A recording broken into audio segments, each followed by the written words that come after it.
দিনটা ছিল শ্রাবণ মাসের দ্বিতীয় সোমবার, আর আমি বেরিয়ে পড়ি জঙ্গলি বাবার মন্দিরের উদ্দেশ্যে।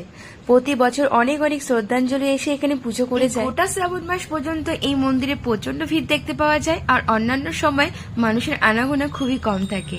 আর যেহেতু জঙ্গলের অনেকটা ভেতরে অবস্থিত, তো এই মন্দিরের নামই রয়েছে জঙ্গলি বাবার মন্দির। কিছুটা দূর হাঁটবার পরে আমরা মন্দিরের অনেকটা কাছে চলে আসি, আর ভেতরে আসার পরে পূজার জন্য কিছু সামগ্রিক নিয়ে মন্দিরের ভেতরে প্রবেশের জন্য একটা লম্বা লাইন করে রেখেছিল। শ্রদ্ধাঞ্জলিরা অনেকক্ষণ থেকে অপেক্ষা করছিল, তো সেই লাইনে আমরাও দাঁড়িয়ে পড়ি।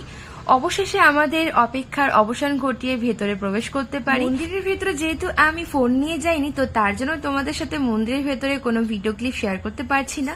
এমনটা নয় যে ফোন অ্যালাউ ছিল না, কিন্তু আমি ফোনটা নিয়ে যাইনি। শেষ করে বাইরে বেরিয়ে প্রসাদ নিয়ে নিই।